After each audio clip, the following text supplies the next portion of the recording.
Application denied. Ambassador Catherine Walsh stared at the holographic seal hovering over the council chamber. Earth's petition for membership rejected. 3 years of diplomacy, negotiations, cultural exchanges. All for nothing. High Arbiter Vexthor didn't even look apologetic. Humanity lacks the maturity for council membership. Your species is too fractured, too aggressive, too primitive. Reapply in 500 years. Catherine's jaw tightened. We've met every technical requirement. Our technology is stolen, Vexthor interrupted. Reverse engineered from our own systems. You offer nothing original, nothing of value. You are scavengers pretending to be innovators. The other council species murmured agreement. Humanity, rejected like a child asking to sit at the adult table. Catherine stood. Then we'll show ourselves out. As Earth's delegation left, Vexthor turned to his advisors. Ensure they don't bother us for at least a century. Primitive species always come back begging. He had no idea what he just unleashed. 18 months later, the first sign was the ships. Not human ships entering council space. Human ships everywhere else. Exploring regions the council had deemed worthless. Establishing trade with pre-FTL species the council ignored. Building stations and systems the council considered too difficult. They're like insects, one representative complained.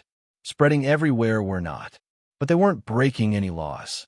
The council had rejected them. After all, they had no obligation to council jurisdiction. 3 years later, the Treaty of New Horizons shook the galaxy. 23 species, all rejected by the council at some point, formally allied with Earth. The outer rim, but those minor powers suddenly had human technology. Real human technology, not the reverse-engineered scrap the council had dismissed. Quantum communication networks, medical advances that doubled lifespans, fusion reactors that were twice as efficient as council designs. Wait, one advisor said slowly. If what we gave them was primitive, what have they been building on their own? 5 years later, the Kreth crisis changed everything. A rogue AI had seized control of 17 Kreth worlds. Millions dead.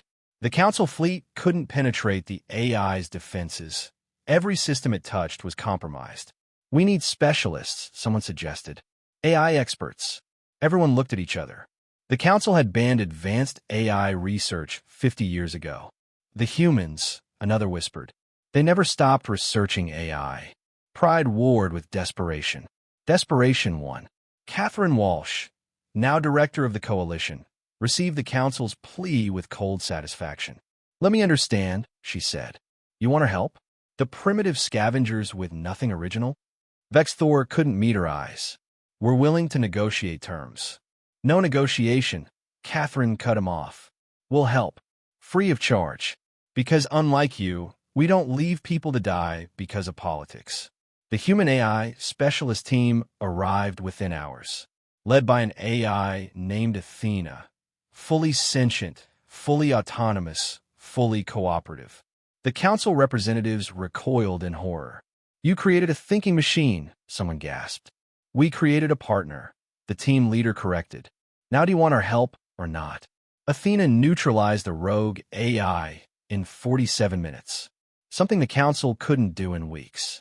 As the crisis ended, Catherine addressed the council for the first time since the rejection. You called us primitive, fractured, aggressive. You said we had nothing to offer. She smiled coldly.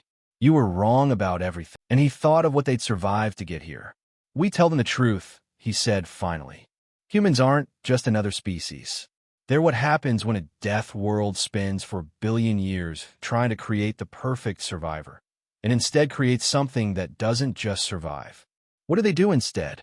Kreth looked at Earth one more time, that beautiful blue marble of a murder planet, and felt something he'd never experienced toward another species.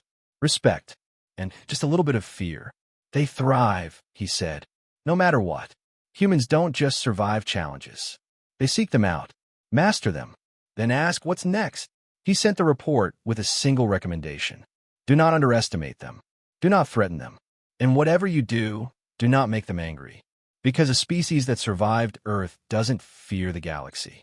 The galaxy should fear what happens when humanity stops being friendly.